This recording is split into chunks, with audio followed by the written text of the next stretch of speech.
सिद्धेभ्य। जय बोलिए पंच परमेष्ठी भगवंतों की।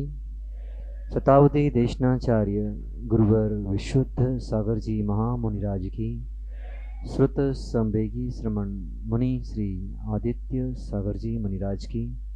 3,9 करोड़ महामुनिराजों की।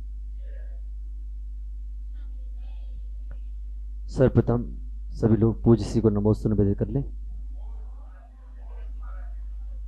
आज पुनः हमारे सौभाग्य का उदय हुआ है कि हमारे बीच परम पूज्य शतावधि देशनाचार्य गुरुवर विशुद्ध सागर जी महामुनिराज के परम स्नेही शिष्य श्रुत संवेगी श्रमण मुनि श्री आदित्य सागर जी महाराज आपके अंतरंग में होने वाली नाना जिज्ञासाओं का आगम से उत्तर देने के लिए उपस्थित हुए हैं।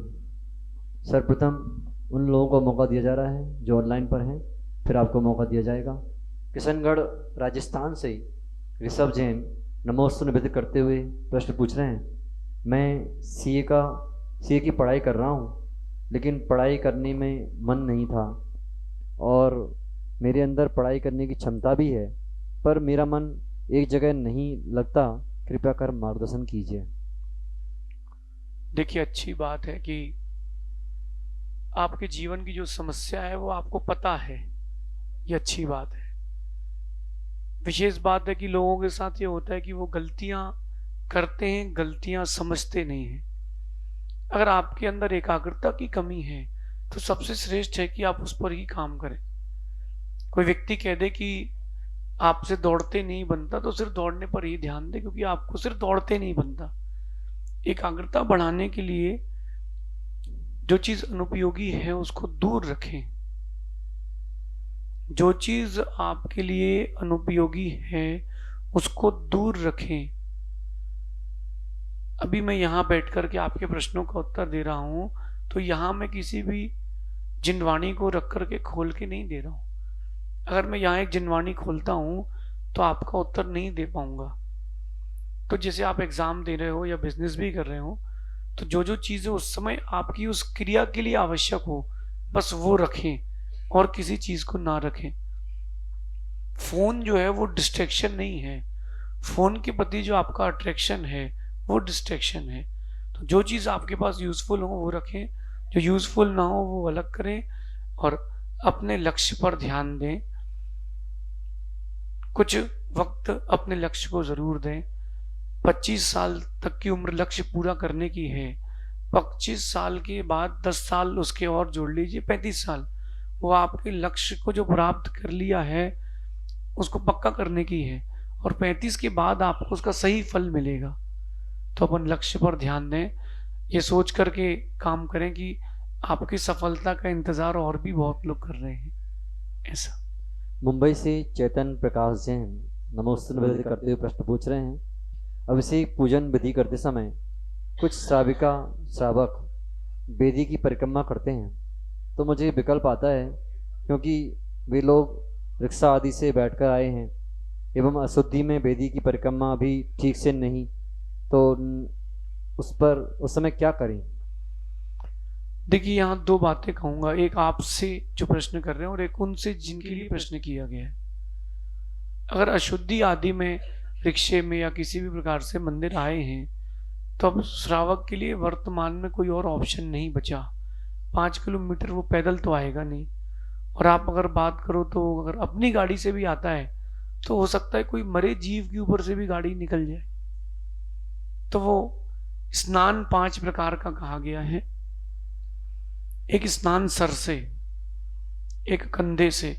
महिलाएं प्रतिदिन सर से नहीं नहाती, तो उनके लिए भी आगम में लिखा है कंधे से स्नान करते हैं। तीसरा स्नान होता है घुटनों के नीचे से, दोनों घुटनों के नीचे, दोनों एंकल से। चौथा स्नान जो कहा गया है वो सिर्फ मुख धोना, हाथ के पंजे धोना और पैरों को धोना। और पांचवा स्नान दंड स्नान, वो जो मुनि प्रायश्चित रूप में करते हैं। अगर श्रावक मंदिर आ रहा है और हाथों और पैर को धो करके भी आ रहा है तो भी वो इसका स्नान माना जाएगा। लेकिन इतना ध्यान रखें, लघु शंका आदि जिन कपड़ों से गए हैं उन कपड़ों से कम मंदिर ना जाएं, क्योंकि पहले के लोग समझदार थे, वो बैठ करके जाते थे, आज के लोग खड़े होके जाते हैं। तो छींटे वगैरह आते हैं और अशुद्धि होती है, आप बाकी समझदार हैं। अब रही बात जिनके मन में विकल्प हो रहा है, मंदिर में बैठने के बाद आपको सिर्फ परमात्मा दिखना चाहिए, क्या श्रावक गलत कर रहा है, क्या सही कर रहा है, इससे आपका कोई प्रयोजन नहीं होना चाहिए। मंदिर में अगर आपको दूसरों की गलती दिख रही है तो आपने गलती देखी है, परमात्मा को नहीं देखा है। अपन भी अपनी ओर भी ध्यान दें, जो गलती कर रहा है वो पाप का बंद कर गया, और मंदिर में बैठ के अगर हमने किसी की गलती देखी है तो हमने भी पाप बंद कर लिया। एक ब्रह्मचारी जी ने गुरु जी से कहा कि गुरु जी, ये वाले ब्रह्मचारी जी सामायिक में सो रहे थे। तो गुरु जी ने कहा वो ठीक है, तुम गलत हो। क्यों? क्योंकि कम से कम उसने सो के थकान तो दूर कर ली। सामायिक तो दोनों ने नहीं की, एक ने सोते सोते, एक ने देखते देखते। तो अपन मंदिर में आए, भगवान को देखें, बाकी सबका पुण्य पाप उनके साथ, सबका विवेक उनके साथ। आपके प्रश्न से बहुत सारे लोगों को समाधान मिलेगा। लेकिन अपन अपने लिए क्या कर रहे हैं? अपन अगर गलती देखेंगे तो अपने ज्ञेय में, ज्ञान में गलतियां आएंगी, परमात्मा नहीं आएंगे। परमात्मा को फोकस करें, बाकी सबको निगलेक्ट करें, ऐसा समझ। भीलवाड़ा से प्रतीक्षा अजमेरा नमोस्तुन बजे करते हुए प्रश्न पूछ रही हैं, उत्तर पुराण की रामायण और पद्म पुराण की रामायण दोनों अलग अलग क्यों हैं? इन दोनों में सही क्या है? आचार्य समंतभद्र स्वामी द्वारा ये अलग वर्णन क्यों किया गया? दोनों में से प्राचीन कथा कौन सी है? देखिए, पहली बात तो पद्म पुराण रवि शेण स्वामी का, और दूसरा गुणभद्र स्वामी का उत्तर पुराण। दोनों आचार्यों ने समकालीन प्राप्त आगम के अनुसार व्याख्यान की। रविशेण स्वामी ने रावण को, रविशेण स्वामी ने सीता को जनक की पुत्री बताया, और गुणभद्र स्वामी ने सीता को रावण की पुत्री बताया। और रविशेण स्वामी ने कहा कि पहले चक्ररत्न की प्राप्ति रावण को हो गई थी, और इसमें आया है उत्तर पुराण में कि सीता हरण के पश्चात उनको चक्ररत्न की प्राप्ति हुई। आचार्य भगवान वीरसेन स्वामी कहते हैं, जब कभी दो प्रमाण मिलते हों, जब कभी किसी आगम के दो प्रमाण मिल रहे हों, तो दोनों को ही सही मानना। सही तो एक ही होगा, सही तो एक ही प्रमाण होगा, लेकिन दोनों को अपन सही लेके चलना, क्योंकि पता नहीं है कि सच क्या है। ना अपन केवली हैं, ना अपने पास केवली हैं। तो दोनों को सच सही मान लेने से आपको मिथ्यात्व नहीं होगा, क्योंकि अपन ने जिनवाणी को माना है। वीरसेन स्वामी ने जो उत्तर दिया था वही मैं दे देता हूं। एलाचारा जिह्वा ना हिलज्जई। एलाचार यानी वीरसेन स्वामी कह रहे हैं, जहां दो प्रमाण मिलते हैं वहां एलाचार अपनी जिह्वा नहीं हिलाएंगे। तो इतने बड़े आचार्य नहीं कह रहे तो मैं कैसे कह सकता हूं? फिर भी दो प्रमाण मिले, दोनों को सही मान के चलना। जब केवली बनेंगे तो अपन दूर कर लेंगे। भले ही आप रविशेण स्वामी को सही मान लो, लेकिन गुणभद्र स्वामी को गलत नहीं मानना। हो सकता है उन्होंने किसी अपेक्षा या किसी प्रमाण से लिखा हो। जब केवली बनेंगे अपन तब उसको समझ लेंगे। ऐसा। अहमदाबाद से अष्टानिका तलाटी नमोस्तुन बजे करते हुए प्रश्न पूछ रहे हैं, करुणा और भावुकता में क्या अंतर है? करुणा यानी होता है जीव दया, और जीव दया के प्रति असावधानी रखना वो होती है भावुकता। देखिए, भावुकता एक ऐसी चीज है जो आपको अपनी दृष्टिकोण से दिखती है, और करुणा जो होती है वो सबके दृष्टिकोण से दिखती है। एक भावुक अगर कोई व्यक्ति है तो वो अपनी नजरिए से देखता है हर चीज को, वो दूसरे के, सामने वाले के पक्ष से कभी नहीं देखता। आप देखो ना कि अगर आपने भोजन बनाया है और गलती से कहीं उसमें गलत चीज डल गई, नमक की जगह फिटकरी डल गई, बूरा डल गया, तो वो जो भावुक होगा वो लड़ेगा, झगड़ेगा, लेकिन जो समझदार होगा वो शांत रहेगा। एक रक्षाबंधन के दिन एक बहन अपने भाई के लिए खीर बना के उसको देती है। भाई ने एक चम्मच ली, मालूम चल गया कि शक्कर की जगह नमक है। उसको लगा कि बहन को बहुत दुख होगा, तो उसने पूरी खीर खुद खा ली झगड़ के। और जब बहन ने बोला कि मुझे दी नहीं, बोले नहीं बहुत अच्छी थी तो मैंने ही खा ली। थोड़ी देर बाद जब उसकी बहन ने देखा कि खाना बनाने के लिए नमक नहीं है, तो उसको याद आया कि नमक की, शक्कर की जगह नमक डालिए। भाई अगर भावुक होता और कह देता तो संबंध खत्म हो जाते, भाई समझदार था। आप भावुकता में स्वयं का निर्णय लगते हैं, और जो करुणा होती है उसमें सबको देखते हैं। करुणा मतलब जीव दया, भावुकता मतलब अपना भी नुकसान और सामने वाले का भी नुकसान, ऐसा समझिए। कर्नाटक से ऋषि जैन नमोस्तु निवेदन करते हुए प्रश्न पूछ रहे हैं, रात्रि में अभिषेक करना आगम सम्मत है या नहीं? जैसा रात्रि में अभी अभिषेक करना आगम सम्मत है या नहीं? जैसा अभी बैनूर कर्नाटक में महामस्तकाभिषेक चल रहा है, क्योंकि रात्रि में अभिषेक करने का वर्णन आदि पुराण में आदि ग्रंथों में आया है, तो मार्गदर्शन दीजिएगा। देखिए, द्रव्य क्षेत्र काल भाव इनकी अपेक्षा से श्रावक की क्रियाओं में अंतर आ गया। पहले 5 अणुव्रत और 3 गुणव्रत, इनको श्रावक के अणुव्रत माने थे, लेकिन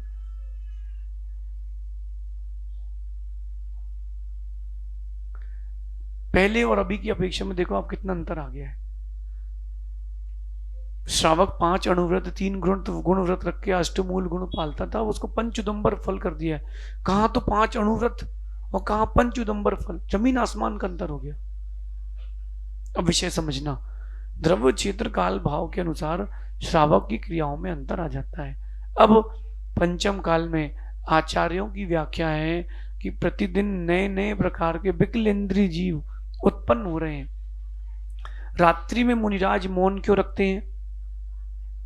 क्योंकि विकलेंद्रीय जीवों की संख्या अधिक हो जाती है। रात्रि में भोजन क्यों नहीं करते हैं? क्योंकि विकलेंद्रीय जीवों की संख्या जन्म की अधिक हो जाती है।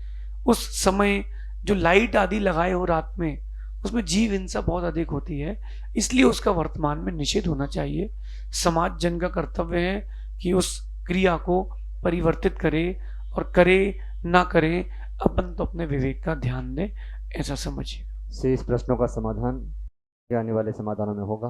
अब हमारे समक्ष जो जिज्ञासु जन हैं आए, क्रम से अपनी जिज्ञासा रखेंगे। एक बार पुरुष वर्ग, एक बार स्त्री वर्ग।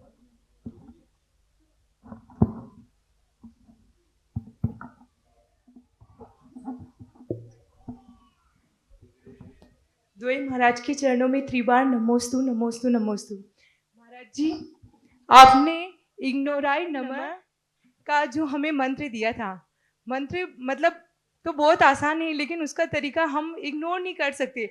कभी किसी ने हमारे सामने कुछ कह दिया तो हम उसको जब तक कहेंगे नहीं तब तक हमारा मन शांत नहीं होगा, और हम इग्नोर नहीं कर पाते। तो इग्नोर करने का तरीका क्या है महाराज जी, ये बताइए। नमोस्तु। दवाई के साथ साथ परहेज भी जरूरी है। अगर आप दवाई खाते हैं और परहेज नहीं लेते हैं तो आप एक बात ध्यान रखना, दवाई कार्यकारी नहीं होगी। ओम इग्नोराय नमः जो मैंने बात कही है,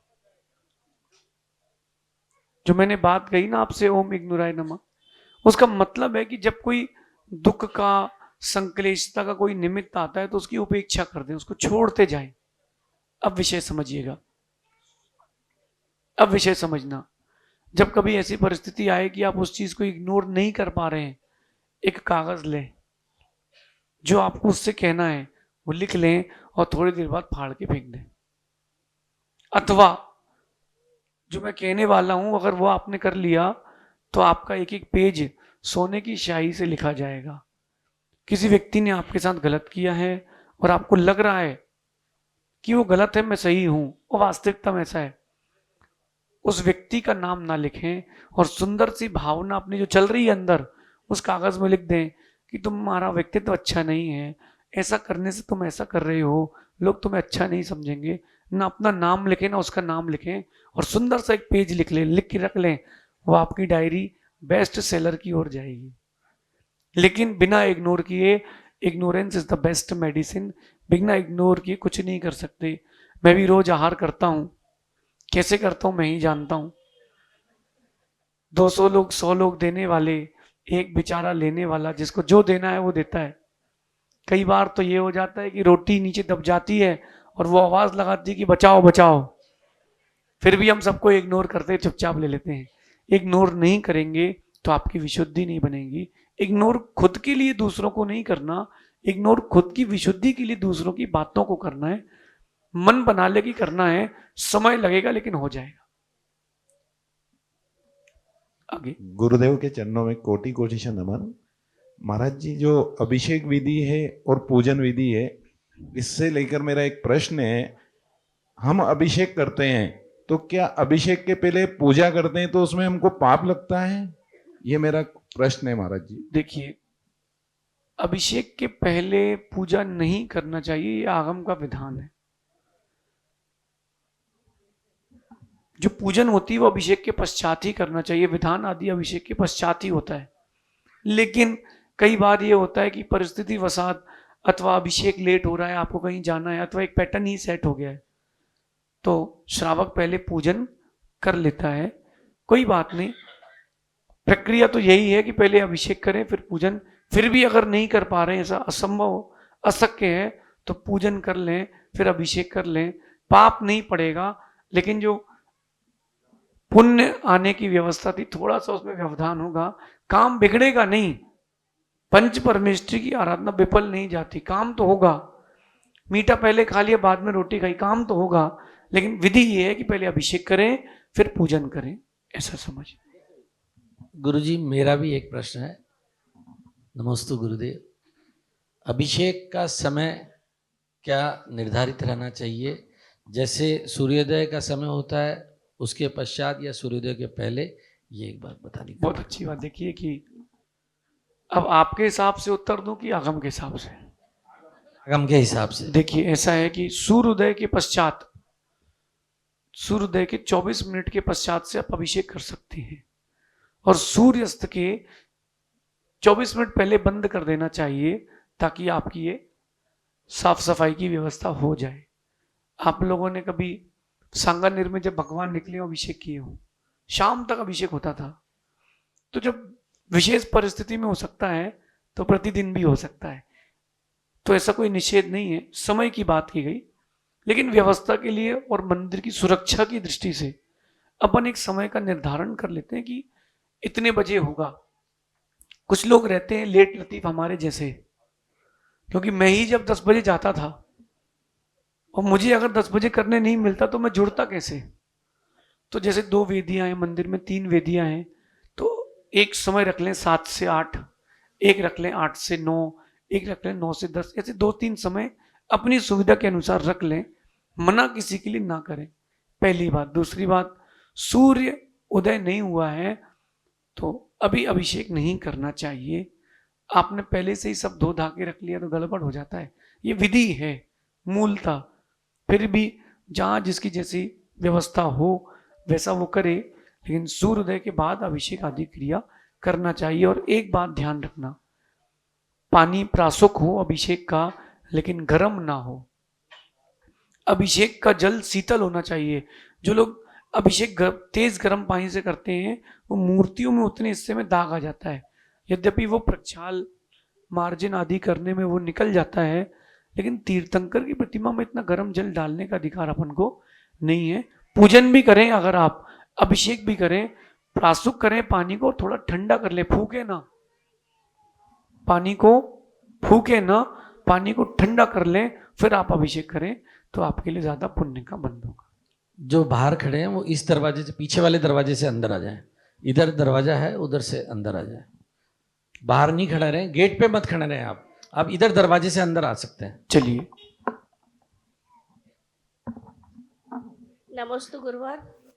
प्रासुक भाव और निर्गंत भाव में क्या अंतर है, और सहस्त्रकूट जो जिनालय बनते हैं उनका अभिषेक क्यों नहीं होता? बहुत अच्छी बात। देखिए, प्रासुक भाव और निर्गंत भाव दोनों में बहुत अंतर है। जो निष्परिग्रही भाव है, किंचित सुई की नोक बराबर भी जहां परिग्रह नहीं है जिन परिणतियों में, वो निर्गंत भाव है। और जो प्रासुक भाव है वो ऐसे शब्द या ऐसी परिणति है जो दूसरों को पीड़ा ना पहुंचाए। अगर अब मुझे कहना है कि आप बैठ जाएं तो ये बोलेंगे कि अब आपका समय हो गया, स्थान ले लीजिए, इधर से निकलिए। ऐसे शब्दों का प्रयोग करने, अप्रासुक शब्द, अप्रासुक भाव, तो अपन इस बात का ध्यान दें। प्रासुक शब्द प्रासुक भाव से जो दूसरों को पीड़ा ना दे, ये शब्द, ये भाव। और निर्गंत यानी निष्परिग्रही। रही बात सहस्त्रकूट की, सहस्त्रकूट जिनालय का वर्णन आगम में इसलिए आया है कि एक साथ 1000 प्रतिमाओं की वंदना करने की किसी की परिणति है तो सहस्त्रकूट में के दर्शन करता है। वर्तमान में जितने भी सहस्त्रकूट स्थापित हो रहे हैं, प्रतिदिन सबका अभिषेक करना अशक्य है। तो महीने में एक बार, 2 महीने में एक बार, किसी पक्ष में, पूर्णिमा में, साल में एक बार उनके अभिषेक किए जाते हैं। प्रतिदिन भी अभिषेक करे तो कोई मना नहीं है, उतने श्रावक और उतनी व्यवस्थाएं हो तो प्रतिदिन अभिषेक हो, नहीं हो तो कम से कम प्रति मार्जिन आदि तो प्रतिदिन करना चाहिए, ऐसा समझिए। मुनि द्वय के चरणों में मेरा अनंत अनंत कोटि कोटि वंदन। नमोस्तु गुरुवर, नमोस्तु गुरुवर, नमोस्तु। हे गुरुवर, मेरा ये प्रश्न है कि हमें किसी से अपेक्षा करनी चाहिए या नहीं करनी चाहिए। अगर हम अपेक्षा करते हैं और वो पूरी नहीं होती तो हमें दुख होता है। तो महाराज जी, अगर हमें अपेक्षा करनी चाहिए तो कैसी अपेक्षा करनी चाहिए? बहुत अच्छी बात। नमोस्तु देखिए, गुरुवर। जो आपका निकटतम होता है ना, या जिसका आपने कभी उपकार किया हो, या कोई ऐसा जो आपका बहुत खास हो, ये समस्या उन्हीं के बीच में आपके साथ आती है।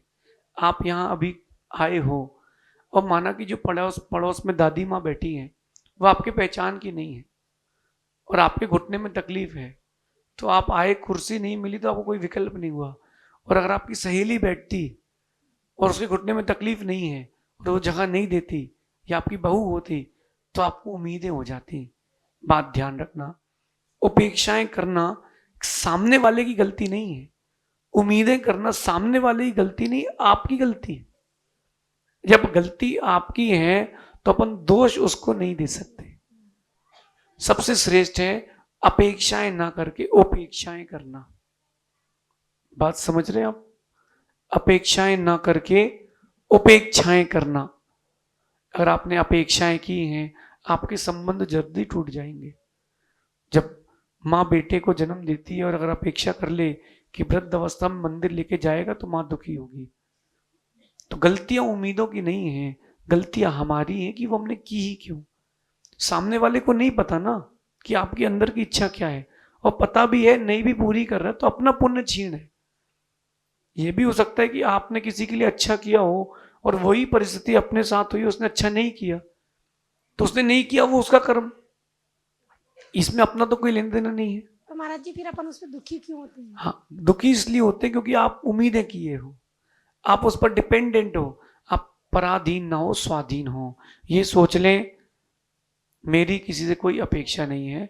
जब एक बहुत बड़े व्यक्ति ने नीति में बहुत सुंदर बात लिखी है कि यहाँ कोई नहीं है, आपका अपना जनाजा भी यहाँ खुद उठाना है, अपनी अर्थी खुद उठाना है। मतलब जरूरी नहीं है कि आपका बेटा संस्कार में आपके सामने रहेगा, व्यवस्था करके जाना। एक अभी बहुत बड़ा व्यक्ति था सुब्रत रॉय, उसको मरे हुए 2 दिन हो गए, संस्कार करने उसके घर से कोई नहीं आया। 2 दिन बाद उसका प्रपौत्र पहुंचा, जबकि उसके बेटे की शादी में उसने उस समय 500 करोड़ रुपए खर्च किए थे, या 500 के नोट की कीमत थी। शायद ही भारत का कोई बड़ा व्यक्ति ना आया हो। तो अपन किसी से अपेक्षाएं ना करें। वो मरते समय अगर सोच के मरे कि मेरे बेटों ने कुछ नहीं किया तो दुखी होगा, दुर्गति होगी। इस बात का ध्यान रखें, अपन दुखी ना हो। जब अपेक्षाएं पूरी होती नहीं है तो करें क्यों? सामने वाले के लिए अपन ने उपकार किया और अगर अपन याद रखे हैं तो ये उसके प्रति अपना अनुपकार है। अपन भूल जाएं, उसका कर्तव्य है कि वो याद रखे। मेरा मानना ये है कि कभी किसी से अपेक्षाएं ना करें, लेकिन कोई आपसे अपेक्षा करता है तो जरूर पूरी करें।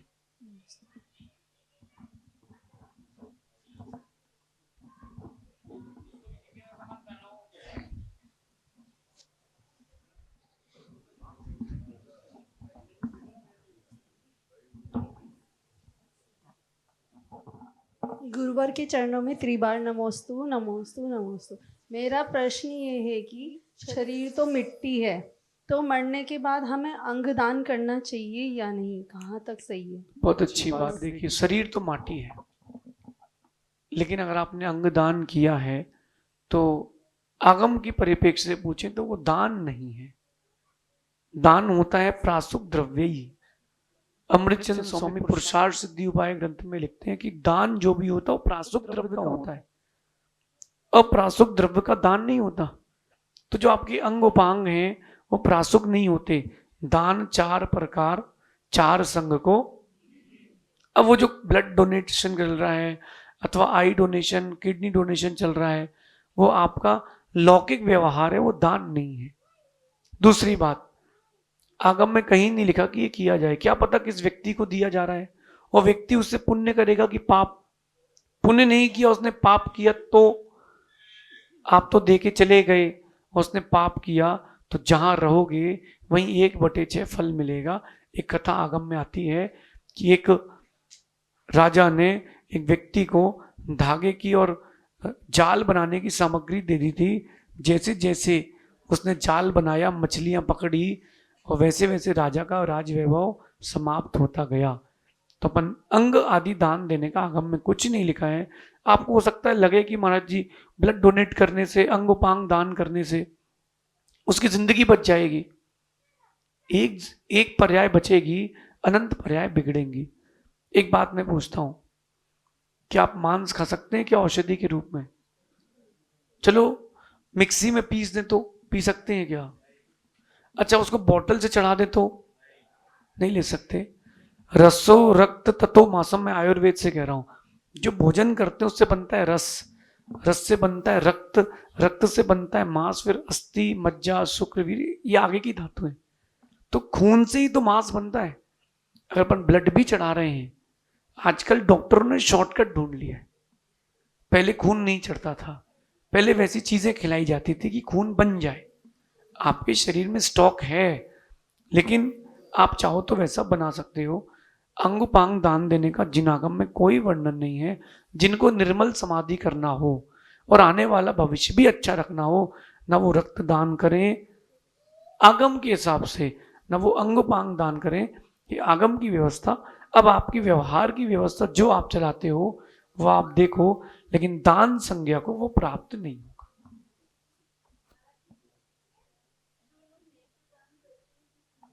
हाँ, नेत्र दान के विषय में भी यही बात है। जिसको दिए हैं आपने आंखें, वो क्या देखेगा? तो उसका बंध आपको भी होगा, उसका निमित्त अपन भी बनेंगे। तो अपन इसका ध्यान रखें। दान तो है नहीं। अगर आप लौकिक में क्रिया कर रहे हो, वो दान संज्ञा को प्राप्त नहीं है।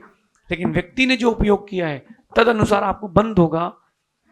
आप व्यापार करते हैं क्या? बिजनेस करते हैं? कभी कभी बैठते हैं, लेकिन आपको नहीं पता कि आपके नाम पे बहुत सारा पैसा है। पता है? आपके हस्बैंड साइन करवाते हैं आपसे चेक में? नहीं कराते। फिर हाँ, जैसे इनकी सासू माँ है फंसे, तो आपकी मम्मी से साइन करा के ले जाते हैं, और मम्मी को क्या बेटा है, जहां करना कर देते हैं। तो देखना, उस बेटे ने जमीन ली, सुनो, उसने जैसे किसी ने बैंक अकाउंट खोला, पत्नी का साइन करा लिया, पत्नी को पता ही नहीं कितना आ रहा कितना जा रहा है, लेकिन कर्म का बंध चल रहा है, क्योंकि तत्संबंधी परिग्रह अपने पास है। कर्म बंध की प्रक्रिया की बात करें तो ये क्रिया अनुचित है। लौकिकता में जो आप करते हो उसमें मेरा कोई हस्तक्षेप नहीं। आगम में इसका निषेध है। दई मुनराजों को बारंबार नमस्तु। महाराज जी, कोटा में संलेखना चल रही थी एक महाराज जी की, तो दूसरे महाराज जी जब आए तो उन्होंने ये कहा कि ऐसे समय में महाराज की संलेखना करवाने के लिए मुनिराज रात में भी चल सकते हैं या फालतू में भी चल सकते हैं। तो महाराज जी, और ऐसा कौन सा समय है जब महाराज जी पालकी में चल सकते हैं? बहुत अच्छी बात। देखिए, जब समाधि का समय हो, तो बहुत सुंदर बात कह रहे हैं नीतिकार, विपत्ति काले मर्यादा नास्ति। जब विपत्ति का काल आए उस समय मर्यादा मत देखना। हमने भी समाधि कराई कई लोगों की, समाधि कराई है, लेकिन जब रात्रि में बोलना पड़ा तो हम भी बोले हैं। अभी आपने आचार्य भगवान की समाधि के वीडियो देखे होंगे, उस समय रात्रि के समय सारे मुनिराज संबोधन दे रहे थे, तो उन्होंने अपना व्रत नहीं तोड़ा। समाधि प्रधान है। अगर हम सामायिक कर रहे हैं और अगर कोई सामायिक करते करते कोई आ जाए कि अर्जेंट समाधि है, मैं सामायिक छोड़ करके समाधि कराने जाऊंगा, फिर आके समाधि करूंगा क्या? फिर आके खुद की समाधि यानी खुद की सामायिक करूंगा। हमारी सामायिक ही हमारी समाधि है। रही बात पालकी और रात्रि में गमन की, प्रयास करेंगे कि उसको टालें, लेकिन बहुत अर्जेंट है तो जाएंगे ही जाएंगे। और रही बात पालकी की, जब शरीर की अस्वस्थ अवस्था हो जाती है, रुग्ण अवस्था हो जाती है, तो मुनिराज उसका प्रयोग करते हैं। आगम में इसका वर्णन कहीं नहीं है, क्योंकि जो मुख्य मार्ग है उसका वर्णन होता है, उपचार मार्ग का वर्णन नहीं होता, वो परिस्थितियों के अनुसार होता है। लेकिन सामान्य रूप से गमनागमन के लिए इसका प्रयोग नहीं करेंगे।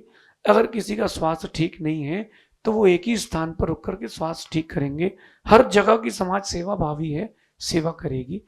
और समाधि के समय तो भैया बहुत सारी बातें आगम में लिखी है, भगवती रत्न में, कि मुनिराज हाथ में बर्तन लेकर के उनका उपचार भी करते हैं। तो मुख्य हमारे लिए समाधि है, फिर बाद में समझेंगे कि क्या क्या बिगड़ा है, लेकिन अपना सुधार, दूसरे के सुधार में अपना बिगाड़ नहीं करेंगे, लेकिन उनकी समाधि को प्रधानता जरूर देंगे।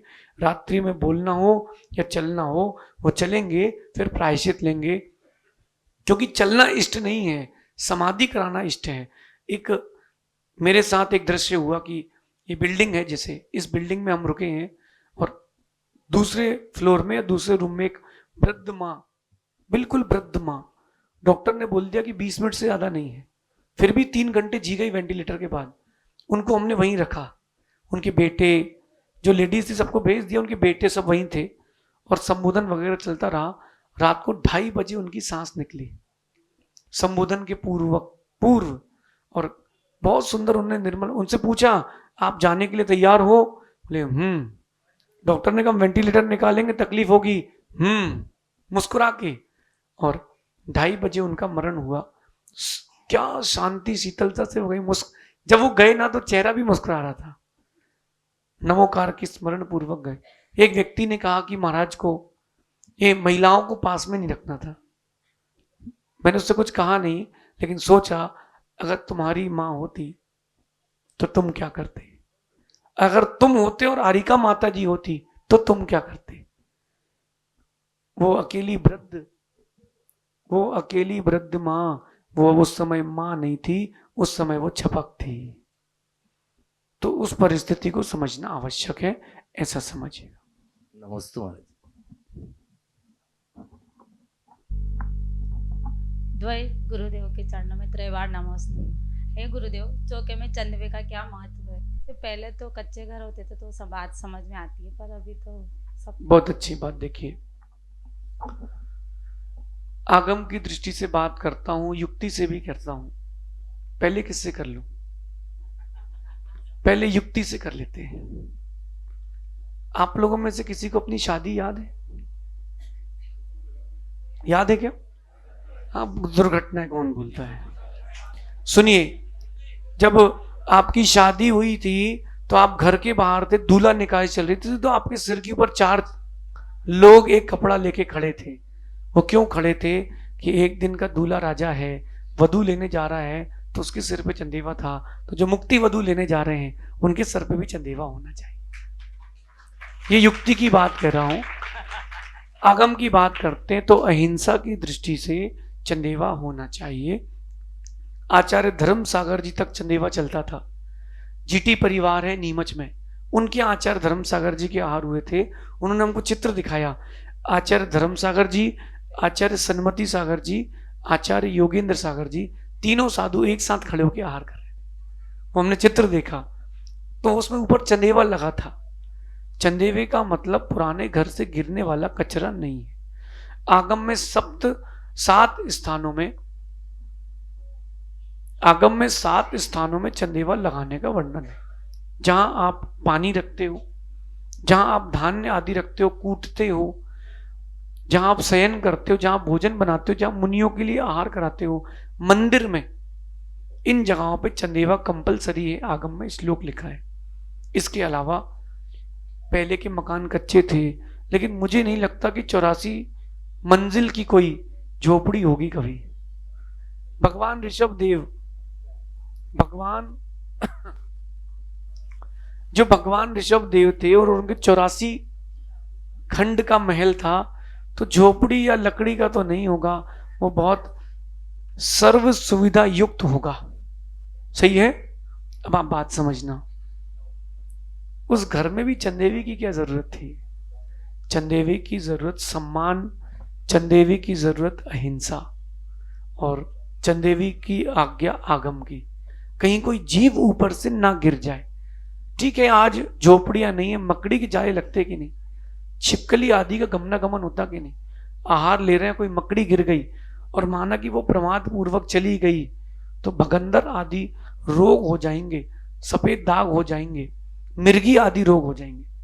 तो इस अपेक्षा से चंदेवा लगाना ही चाहिए, ये आगम की व्यवस्था है।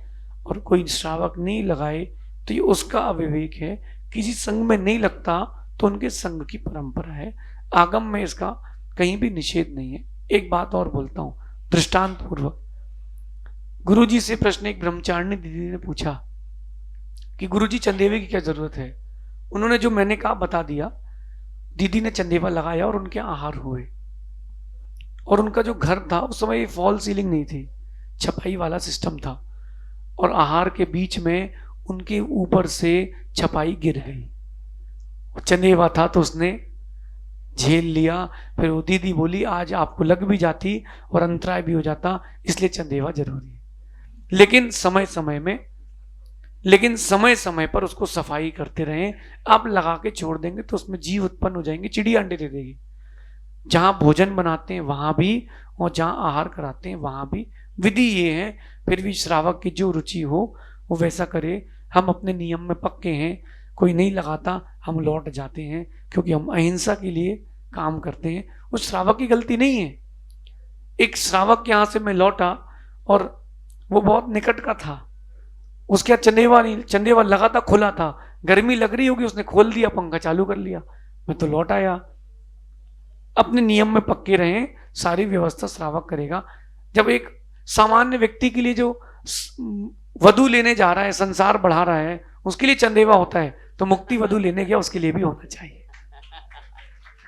और चंदेवा लगाने में ना कोई पंथ होता है ना कोई पाप होता है, अहिंसा ही तो बढ़ती है। एक बात और बोलता हूं, जो मुनियों के सामने आहार के आप पात्र रखते हो, श्रावक इतना प्रमादी हो गया कि जाली लग देता है, जाली।